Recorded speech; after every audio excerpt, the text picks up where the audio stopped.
नमस्कार, आपण बघत आहात सिटी न्यूज. अमरावती महानगरपालिका निवडणुकीच्या तोंडावर मतदार यादीतील एका महाघोटाळ्याने संपूर्ण शहराला हादरून सोडले आहेत. तुम्ही कधी ऐकले आहेत का की एकाच घरात 45 लोक राहतात किंवा एकाच पत्त्यावर 200 मतदारांची नोंद आहे? ऐकायला हे अशक्य वाटतंय, परंतु अमरावतीच्या मतदार यादीत हे वास्तव आहे. आणि आता या प्रकरणात एक असा धक्कादायक खुलासा समोर आला आहे की ज्यामुळे प्रशासनाची झोप उडाली आहे. ज्या घराच्या पत्त्यावर हे 200 मतदार नोंदविले आहेत त्या घराच्या मूळ मालकाने सिटी न्यूजला सांगितले आहे की मी ते घर कधीच सोडले आहे. मग प्रश्न हा उरतो की जर मालक तिथे राहतच नाही तर त्या पत्त्यावर या 200 लोकांचे आधार कार्ड बनलेच कसे? पहा आमचा हा स्पेशल रिपोर्ट. प्रभाग क्रमांक 18, राजापेठ, घर नंबर 202. मतदार यादी सांगते की इथे शिकारी पुणीबाई राहतात आणि त्यांच्यासोबत याच एका घरात इतर 45 मतदार सुद्धा राहतात. परंतु प्रकार इथेच थांबत नाही. सारंग राऊत नावाच्या व्यक्तीच्या घराच्या पत्त्यावर तर हद्दच झाली आहे. इथे 1-2 नव्हे तर तब्बल 200 मतदारांची नावे नोंदवली आहेत. जेव्हा याबाबत प्रशासनाला विचारले तेव्हा त्यांनी नो कॉमेंट्स म्हणून हात वर केले. परंतु या प्रकरणात खरा ट्विस्ट तेव्हा आला जेव्हा सिटी न्यूजच्या टीमने या प्रकरणाच्या मुळाशी जाण्याचा प्रयत्न केला. आम्ही थेट त्या घराचे मूळ मालक सारंग राऊत यांच्याशी संपर्क साधला. सारंग राऊत यांनी जे सांगितले ते ऐकून तुम्हालाही धक्का बसेल. त्यांनी स्पष्ट शब्दात सांगितले, मी ते घर खूप वर्षापूर्वी सोडले आहे. होय, घराचा मालक घर सोडून गेला आहे, परंतु कागदावर मात्र तिथे आजही 200 लोकांची फौज राहते. देखिए, जो महानगर पालिका में उस दिन जो समीक्षा बैठक हुई आक्षेप और दुरुस्ती संदर्भ की जो मतदार यादी के संदर्भ में जो विषय रखा गया उसमें ये पाया गया कि प्रभाग क्रमांक 18 में जहाँ जहाँ कुछ घरों में ज्यादा मतदार दिखे तो मैं तो वो घर बेच के वहां मैं रहता भी नहीं हूँ, आपकी माहिती के लिए. 2025 मई के बाद में मैंने वो घर छोड़ दिया, पर मैं खुद अचंभित हूँ कि मेरे घर के एड्रेस पे 200 लोगों के उसमें नाम दिख रहे, ऐसा उनका बोलना है. यानी सारंग राउत है, आप वही सारंग राउत हो? जी, मैं वही सारंग राउत हूँ. अच्छा जी. विषय ऐसा है कि मैं अगर मैं अपने घर के तो लोगों के या फिर इसे मैं तो अपने घर के एड्रेस दूंगा नहीं किसी को, ना ही मेरे डॉक्यूमेंट्स दूंगा, है ना. ये जो सारा हुआ है इसके संदर्भ में क्या स्पष्टीकरण है और इसमें क्या गलती हुई, इसके लिए मैंने मुख्य निवडणूक अधिकारी और जिलाधिकारी इनको पत्र दिए कि आप इसमें पूरी तहकीकात करो और ये सारा कैसा हुआ है ये इसका स्पष्टीकरण मुझे चाहिए. आप सबसे पहले ये समझ लीजिए कि जो 200 लोग में से कुछ लोगों से मैंने बात की और पता कराया है उनके खुद के आधार कार्ड के उसके ऊपर जो एड्रेस है उनके उसी में उनके एड्रेस पे वो कार्ड गए हैं, ना इलेक्शन कार्ड गए हैं. जब इलेक्शन कार्ड उनको गए हैं और ये सारी तो फिर ये 200 नाम आए कैसे, दिख रहे कैसे? यानी वो जो आधार कार्ड गए हैं उस पर भी सारंग राउत एड्रेस है? उस पे सारंग राव का एड्रेस नहीं है. उसमें हो सकता है कि जैसा अभी कभी कभी पक्ष का जो अपना मेंबरशिप ड्राइव का जो अपन ये करते हैं मतदार नोंदणी का जो रेफरल रहता है, रेफरल नेम करके क्लॉज आता, बरोबर. तो जैसा मैंने अभी आपका मतदार नोंदणी में आप कोई दूसरे वार्ड में थे, इस वार्ड में रहने आके तो उसमें जो फॉर्म भरना है, जो प्रोसेस करना है, जैसे अपने सब लोग पदाधिकारी करते, तो रेफरल में अगर मेरा नाम है तो रेफरल में नाम रहना तो उसका एड्रेस नहीं आ सकता ना उसमें. मैं रेफरल हूँ. ये जो सारा कुछ घोल हुआ है ये कैसा हुआ और क्यों हुआ ये मुझे भी समझना है ना. क्योंकि अगर मैं वहाँ रहता ही नहीं हूँ, मेरा घर ही लॉक है और मेरा ही खुद का अभी वहाँ पे ये नहीं है, तो ये सब कुछ हुआ कैसे? ये सब मेरे भी शौक है. तो इसके लिए मैंने निवडणूक अधिकारी महानगर इनको सबको लेटर दिए हैं और इसके ऊपर स्पष्टीकरण की मैं वेट कर रहा हूँ. तो अभी तक यानी उनका जवाब नहीं आया आपको? जवाब नहीं आया. अभी मैंने कल सब लेटर दिया क्योंकि परसों ये मीटिंग हुई, मुझे पता चला और जब मैंने पत्र इसमें पढ़ा सब न्यूज़पेपर में वगैरह तो मैं खुद आश्चर्यचकित था कि ये कैसा हो सकता है करके. इसका स्पष्टीकरण मैंने मांगा है. इसका आने के बाद में पता चलेगा कि ये कैसा हुआ, किसकी गलती है, उसमें क्या है. आता इथे सर्वात मोठा आणि गंभीर प्रश्न उपस्थित होतोय. जर सारंग राऊत तिथे राहतच नाही तर त्या 200 लोकांकडे त्या पत्त्याचे आधार कार्ड आले कुठून? मतदार यादीत नाव नोंदविण्यासाठी रहिवासी पुरावा लागतो. जर आधार कार्ड त्याच पत्त्यावर बनले असतील तर आधार केंद्रावर खोटी कागदपत्रे सादर केली गेली का? ही फक्त एका क्लर्कची चूक आहे की अमरावतीत बोगस मतदान आणि फर्जी आधार कार्ड बनवणारे एखादे मोठे रॅकेट सक्रिय आहे? हा प्रकार आता फक्त मतदानाचा राहिला नसून हा सरळ सरळ फसवणुकीचा आणि डॉक्युमेंट्स फ्रॉडचा गुन्हा ठरत आहे. गेल्या काही दिवसा अगोदर महानगरपालिकेच्या वतीने प्रारूप मतदार यादी जी आहे ती जाहीर करण्यात आली होती आणि यावर अनेक नागरिकांनी आक्षेप घेतले होते. ते जाणून घेण्याकरिता सत्य की असत्य यामधला फरक जाणून घेण्याकरिता आज सिटी न्यूजची टीम आपल्या अमरावती शहरामध्ये दाखल झालेली आहे. आपण सध्या प्रभाग क्रमांक 18 मध्ये आहोत. आपण एक घर बघू इच्छिता. हे सारंग राऊत यांचं घर आहे. गेल्या अनेक महिन्यांपासून जवळपास 1 वर्ष होत असेल ते इथे राहतच नाही. तरी सुद्धा त्यांच्या नावाने 200 मतदार जे आहेत मतदार यादीत दाखवत आहेत.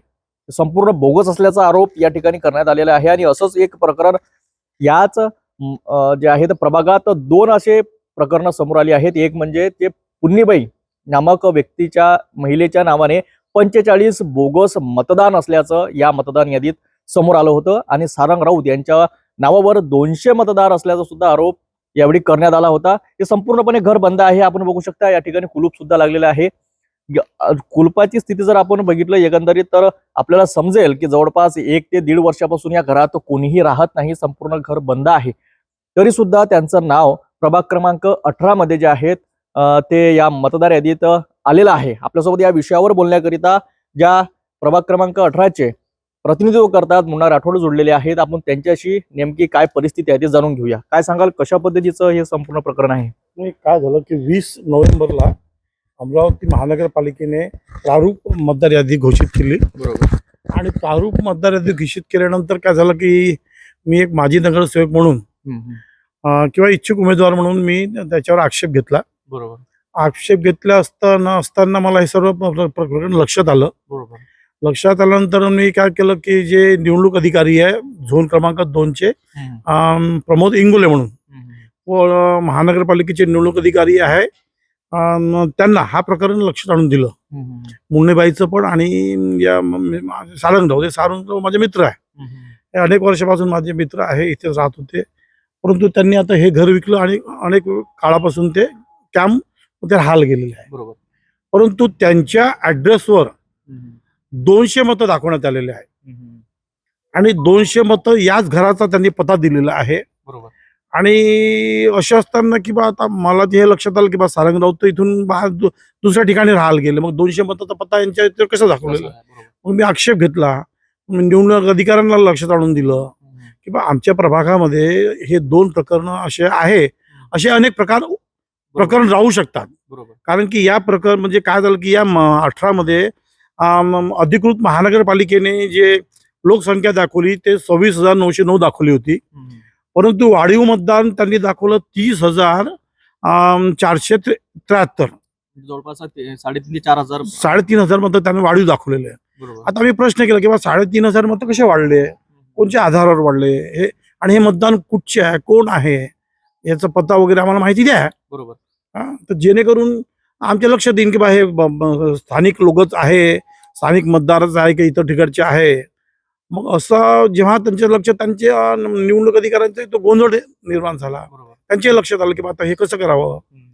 तर काय झालं की मतदार यादीमध्ये अनेक मतदाराच्या समोर अनुक्रमांक भाग क्रमांक आहे परंतु पत्ताच नाही, पताच नाही. घर क्रमांकच नाही. बरोबर. जसं ते पुन्नीबाईचं समोर प्रकरण जसं आलेलं आहे. पुन्नेबाईचं तर त्यांच्या पुन्नेबाई नावावर सुद्धा 45 मतदान दाखवले. त्यांच्या घराच्या नावावर आणि त्याच्या ऍड्रेसवर दाखवलं, पण ते मुन्नेबाई ही शिकारी मुन्नेबाई म्हणून नाव आहे, हे अस्तित्वातच नाहीये. बरोबर. हे मतदारसंघातच अस्तित्वात नाहीये. बरोबर. मग अशा व्यक्तीच्या नावावर 45. आणि आता आम्ही हे 2 प्रकरणात तुमच्या लक्षात आणून दिले. बरोबर. असे अनेक प्रकार असू शकतात. बरोबर. कारण की त्यांनी काय केलं, प्रभाग क्रमांक 18 हा राजापेठ संत तुकाराम म्हणून प्रभाग आहे. बरोबर. आणि अधिकृत महानगरपालिका व निवडणूक आयोगानं याची जी बाउंड्री घोषित केलेली आहे त्यानुसार तो एरिया जो एरिया आतमध्ये येतो त्यामध्ये मतदार त्या आतमधले जे मतदार असले पाहिजे. परंतु कुठं जेवणनगर छत्री तलावचे, कुठं रविनगरचे, कुठं सरोज कॉलनी सुखगिरणीचे, बरोबर. त्या प्रभागातले नावं इथे आलेले आहे आणि इथले जे नाव आहे त्या प्रभागात गेलेले आहे. मग इतका मोठा घोळ झालत असताना आम्ही ते महानगरपालिकेच्या निवडणूक अधिकाऱ्याच्या लक्षात आणून दिलं. लक्षात आणून दिल्यानंतर त्यांचं असं म्हणणं आहे की मतदान कमी करणं, वाढीव करणं. म्हणजे आता 2 प्रश्न त्याच्यात असे होते की अनेक त्यांनी म्हणजे जे जनसंख्या आहे, ज्या जनगणना झाली होती ते 2011 मध्ये झाली होती. त्याच्या आधार तेव्हापासून त्यांनी आतापर्यंत जनगणना झालेलीच नाही. त्याच्या आधारावर त्यांनी म्हणतो 2025-24ची मतदार विधानसभेची यादी केली, घोषित केली आहे. त्यापासून आतापर्यंत किती लोकांचा मृत्यू झाला असेल बरोबर ते त्यांनी डिलीट नाही केले. बरोबर वाढीव मतदारसंघाची त्यांनी हे ऍड केले. मग बा ते डिलीट करायला पाहिजे होते, हे ऍड करायला पाहिजे होते. बरोबर की नाही? या संपूर्ण प्रकरणाचा फरक काय पडणार आहे नाही, महानगरपालिका फरक म्हणजे असा आहे, मला तुम्ही सांगा, अधिकृत जन्म मृत्यूचा दाखला महानगरपालिका देते. त्या आधारावर आपण शिक्षण म्हणजे शाळेमध्ये म्हणा, बँकेत म्हणा, कुठं आपण मृत्यू दाखला तो सादर करतो. बरोबर मग यांच्याकडे सर्व माहिती असताना यांनी निवडणूक आयोगाला द्यायला पाहिजे होती बरोबर आणि जे मृत्यू आहे त्यांनी ते डिलीट करायला पाहिजे होते.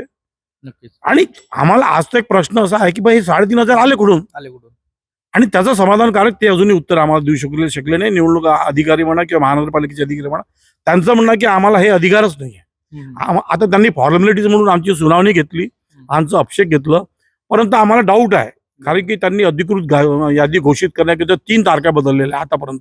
बरोबर आणि 3 तारखेबद्दल आता त्यांनी 15 डिसेंबर केली. 15 डिसेंबर आहे. तर मग हा घोळ आहे किंवा हा एक घोळाचा निकाल लागेल का? परंतु माननीय आयुक्तांनी याच्यावर नो कमेंट्स म्हटलेलं आहे. बरोबर तर आता ही निवडणूक कशा पद्धतीनं महानगरपालिकेची 2025ची पार पडेल, हा एक मोठा प्रश्न निर्माण होऊन राहिला. नक्कीच एकंदरीत जर बघितलं तर मोठ्या प्रमाणात प्रभाग क्रमांक 18 मध्ये जे आहेत अनेक नागरिकांनी आक्षेप घेतले. जे प्रतिनिधित्व करतात, जे या प्रभागाचं प्रतिनिधित्व करतात त्यांनीच या प्रभागावर जे आहेत आक्षेप केलेला आहे. मोठ्या प्रमाणात या प्रभागामध्ये 3,500 जे आहे मतदार वाढीचे आरोप त्यांनी केलेला आहे. आणि एकंदरीत जर स्वतःच आपण चित्र या ठिकाणी येऊन बघितलं तर सारंग राऊत हे गेल्या अनेक महिन्यांपासून या ठिकाणी राहत नाही, मात्र त्यांच्या नावाने 200 मतदार, बोगस मतदार जे आहेत या मतदान यादीत जाहीर करण्यात आलेले आहेत. आता या संपूर्ण प्रकरणामध्ये हे षडयंत्र आहे की तांत्रिक चूक, ह्या तपास आता महानगरपालिका करेल का, हा मोठा प्रश्न अमरावती शहरामध्ये या ठिकाणी उपस्थित होत आहे. कॅमेरामॅन मोहन विश्वकर्मासह मी रोहित खळे, पाहत राहा सिटी न्यूज, अमरावती.